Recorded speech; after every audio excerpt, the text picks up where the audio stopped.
Aujourd'hui, tout le monde est photographe, grâce à un petit appareil merveilleux. Mais en se rendant au musée d'art et d'histoire du judaïsme jusqu'au 5 mars 2023, vous allez pouvoir vous rendre compte que il faut savoir se montrer humble et très humble. N'est pas photographe qui veut. C'est une exposition autour des œuvres, de l'œuvre d'Erwin Blumenfeld, photographe de mode, photographe portraitiste. Et pour en parler avec lui, nous sommes avec Nadia Blumenfeld-Charbit. Bonjour. Bonjour Michel. Vous êtes la petite fille d'Erwin Oui. Blumenfeld. Alors, disons quelques mots tout de même de la façon dont Erwin Blumenfeld est arrivé à la photographie. Il n'a pas fait directement d'études. Il est né en 1896 en Allemagne et il lui a été offert un appareil photo parce qu'il a été très brave quand il a dû subir une opération de l'appendicite. C'est un photographe qui a beaucoup utilisé la technique photographique et pour lui la chambre noire c'était un outil essentiel. Enfin, il faisait non seulement les prises de vue mais après tout un travail sur la photographie. Et c'est un peu ce qu'on montre dans l'exposition qui a lieu actuellement au musée de l'histoire du judaïsme à Paris. C'est vraiment sa grande technicité et son grand appétit pour toutes les manipulations, et ça commence très jeune. Puisqu'il fait déjà un autoportrait quand il a 11 ans dans un miroir. Déguisé, oui. Déguisé il est déguisé en Pierrot. Mais il n'est pas tout de suite photographe professionnel, non, loin de là. Il fait un petit détour par la maroquinerie. Il fait un grand détour, puisqu'il est né dans une famille bourgeoise allemande. C'était des juifs très, très assimilés, très contents d'être allemands et de parler allemand. Et son père meurt quand il est très jeune et il doit entrer en apprentissage. Et ensuite, il y a la Première Guerre mondiale qui est pour lui une véritable tragédie. Déjà parce qu'il doit aller sur le front français comme ambulancier. Ce sont des conditions extrêmement difficiles. Et son frère meurt à 18 ans sur le front. Et donc, c'est à ce moment-là qu'il part pour la Hollande où l'attend sa fiancée hollandaise Lena Citroën, et qu'il épouse en 1921. Et pour vivre, il ouvre, grâce à un héritage de son beau-père, un magasin de maroquinerie sur la Kalverstraat à Amsterdam. Et il vend de la maroquinerie. Et ça marche pas très bien, mais dans son second magasin, il trouve une chambre noire. À l'arrière du magasin, il reprend la pratique photographique et photographie les dames qui viennent acheter des sacs. Et alors, ce qui est extraordinaire, il le raconte très bien, il photographie dans le style high-key, c'est-à-dire avec un fond très clair, des photos extrêmement claires. Bon, pour les amateurs de photos, ils sauront faire la différence entre high-key et low-key. Alors lui, il photographie en high-key et il expose les photos de ses clientes dans la vitrine.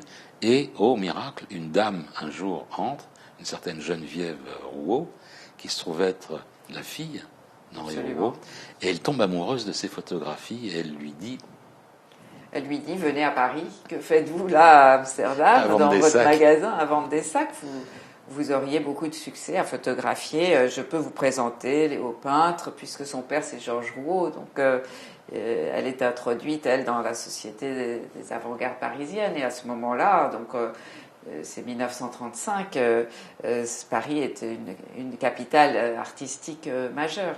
Paris est une fête, comme disait quelqu'un. Voilà, comme disait Hemingway, absolument. Et ce qui est extraordinaire aussi, c'est que tous ces gens qui le fêtent et qui l'accueillent à bras ouverts sont vraiment des radins, comme il n'y en a pas deux. C'est-à-dire qu'il le note, et c'est pas simplement en passant, il dit que Geneviève Rouault ne lui a jamais payé une photographie qu'il a faite d'elle, et que tous ses copains et copines de la jet set de l'époque avaient des oursins dans les poches. Il ne payait pas non plus. Mais ça lui a servi de sésame. Marchepied, voilà. Marchepied pour le monde de la photographie et ultérieurement de la mode. Absolument. C'est grâce à... Donc il raconte dans son livre, c'est assez amusant, que une fois par semaine, Michel de Brunoff, qui est le grand pape de Vogue Paris, reçoit les photographes, et donc il se présente avec son petit portfolio, puis il n'est jamais reçu, les portes sont fermées, et il repart. il n'arrive pas à rentrer dans ce milieu de la mode qui est le milieu en fait où on peut gagner de l'argent en photographie à ce moment-là. Parce que jusqu'à cette époque-là, en fait, il n'y avait pas de photos de mode, c'était des dessins. Illustrations. Des dessins à la main. Tout à fait, oui. On présentait les lignes dans les magazines, mais jamais une photo. Et ça a été une nouveauté, c'était extraordinaire. Tout à fait, oui. C'était une nouveauté. Et Man Ray a été un des précurseurs dans ce genre. Et puis il y avait Baron de Meyer, etc.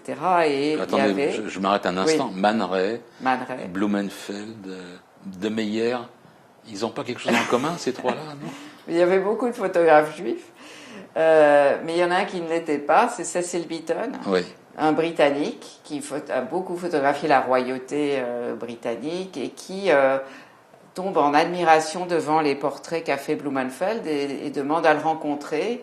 Et donc il est émerveillé par l'art de Blumenfeld qui à ce moment-là n'est pas du tout dans la mode. Ce sont des nus féminins, ce sont des objets. Mon grand-père adorait l'art français, les cathédrales, les tapisseries. Donc, il allait beaucoup au musée ethnographique du Trocadéro, travailler autour des objets africains, des objets. Ce qu'on appelait plus tard le musée de l'homme. Oui, tout à fait. Et il dit à mon grand-père, vous voulez rentrer chez Vogue, moi je peux vous présenter à Michel de Brunoff. Et ainsi, Blumenfeld, en 1938, les portes s'ouvrent. Et Michel de Brunoff le présente à Bettina Ballard, qui le raconte d'ailleurs dans ses mémoires, qui était une des rédactrices de Vogue. Voici un photographe très talentueux, il n'a jamais fait de mode, mettez-le au travail. Et il commence à faire beaucoup de photographies, qui d'ailleurs certaines sont présentées dans l'exposition de la mode parisienne, mais toujours avec sa créativité à lui. Alors, je reviens une seconde sur ce que nous disions précédemment. Man Ray, Blumenfeld, de Meyer. Est-ce qu'il peut y avoir quelque chose comme un regard juif à travers l'objectif de l'appareil photo? Une façon de voir le monde d'une certaine manière? Je ne sais pas si je m'avancerai trop sur ce terrain-là, mais c'est vrai que dans l'histoire de la photographie, il y a de nombreux photographes juifs, enfin par la suite aussi, que ce soit Avedon, Helmut Newton, et notamment dans la mode. Et il y a peut-être quelque chose qui n'est pas tout rose, en fait, dans leur photographie. Et on m'a souvent loin de là, effectivement, dit que, à travers les photographies même plus tardives de mon grand-père aux États-Unis, on perçoit comme une inquiétude. Il fait beaucoup de profils sur les visages, de noir sur le blanc, de contraste. Sur des photos, les photos d'Helmut Newton par la suite ou d'Avedon sont des photos qui ne sont pas douces. Ce sont des photos qui sont inquiètes et quelque part et inquiétantes parfois. Et parfois inquiétantes. Et ce sont pour beaucoup des photographes et d'ailleurs pas que les photographes, puisqu'il y a deux grands directeurs artistiques juifs qui ont régné sur la mode américaine au début des années 40. C'est Alexei Brodovitch chez Harper's Bazaar et Alexander Lieberman chez Vogue. Et il y a un portrait de Brodovitch à hurler de rire dans le livre d'Erwin Blumenfeld, Jadis et Daguerre. Il le présente comme un doudingue, morphinomane ou héroïnomane, oui. Cocaïnomane, je pense. Cocaïnomane. Il y a quelques portraits relativement caustiques. C'est une litote, madame. Voilà. Mais alors, cette période en France, malheureusement, va déboucher sur quelque chose de beaucoup moins plaisant que la photographie, c'est l'internement dans les camps. Et j'ai cité le nom de Soma Morgenstern, mais je ne résiste pas à la citation c'est tout de suite au lendemain de la guerre, et Erwin Blumenfeld rencontre une personne, et dans la conversation, il n'arrive pas à parler de ce qui lui est arrivé, et il dit « Je gardais mes aventures pour moi. Tout Français n'en croit de toute façon le moindre mot. Quand on commence à parler des horreurs des camps de concentration français, mon sujet de prédilection, dit-il, il fait celui qui n'entend pas. La France s'est voilée du manteau du silence, ce qui fait sa honte. » Oui, et nous avons dans le catalogue un texte d'Anne Grimbert qui a écrit Les camps de la honte sur les camps français d'internement, qui avait été fait au départ pour les républicains espagnols, ce qui n'était pas glorieux non plus. Et ensuite, Blumenfeld coche les mauvaises cases, parce qu'en fait, il est interné au départ en 1940 parce qu'il est ressortissant allemand, non pas parce qu'il est juif au départ. Mais après, sous Vichy, évidemment, ces camps ont servi également à l'internement, puis à la déportation des Juifs. Mais à ce moment-là, heureusement, il a réussi à sortir des camps, parce qu'à un moment donné, justement, quand la France a perdu la guerre en 40, les camps sont un peu... n'ont plus raison de retenir les Allemands. Et donc, il arrive, grâce à un capitaine qui soutient De Gaulle, à sortir de ces camps. Donc, ce sont des camps qui se trouvent dans les Pyrénées. Et puis, lui est à Agen, et ensuite, il arrive miraculeusement, en quelque sorte, il le raconte très bien dans son autobiographie, à trouver des visas, parce que c'était la course aux visas.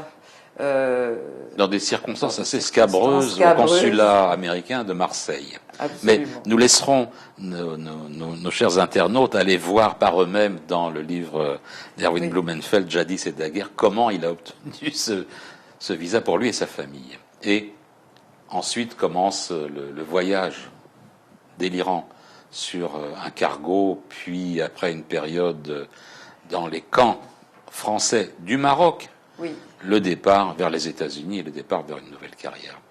Mais bon, revenons quand même à Erwin, le photographe, et il est extraordinaire de voir que l'inventivité de votre grand-père a fait qu'il a inséminé quelque part la photographie pendant des décennies. Je ne peux pas m'empêcher de voir des photos de Lucien Clergue quand je regarde des clichés d'Erwin Blumenfeld des années 30, c'est-à-dire 30 ans ou 40 ans avant Clergue. C'est extraordinaire. Oui, il y a des proximités, enfin des hommages très appuyés de certains photographes au travail de précurseurs, ou en général sans le citer, oui. Alors évidemment, lui aussi, il a beaucoup regardé, je pense, déjà en Hollande, les revues qui sortaient avec les solarisations de Man Ray, par exemple. Et il y a aussi des proximités là, bien sûr. Et il a essayé vraiment, c'est quelqu'un qui a essayé toutes les techniques. Et dans l'exposition, on essaie de montrer vraiment son art photographique, de superposer des négatifs, oui, de développer avec des variations de température qui font des réticulations sur le tirage, et ensuite avec la couleur aussi une explosion de créativité également à la prise de vue, avec des lampes colorées, toutes sortes d'accessoires de studio, souvent derrière des voiles, derrière des vitres, derrière des vitres délavées, voilà, des miroirs cassés. Enfin, il a vraiment j'ai des photos où il a projeté des acides sur les négatifs. Enfin, c'est quelqu'un, j'en parlais avec Jean-Paul Goude, qui est aussi quelqu'un de très créatif dans ce domaine. C'était quelqu'un qui n'avait pas de respect vraiment du négatif. Enfin, il n'hésitait pas à le découper, à le recoller. C'est mon grand-père. C'est un peu l'esprit dada vient qui se du poursuivait. Dadaïsme, c'est ce que j'allais dire. Voilà, tout à fait. Alors bon, faut préciser qu'à l'époque, il n'y avait pas Photoshop. Hein. Exactement. Alors cette exposition dure jusqu'au mois de mars, et nous ne pouvons que vous inviter à aller la voir et la revoir, parce que il y en a des choses à voir. Merci beaucoup. Merci à vous.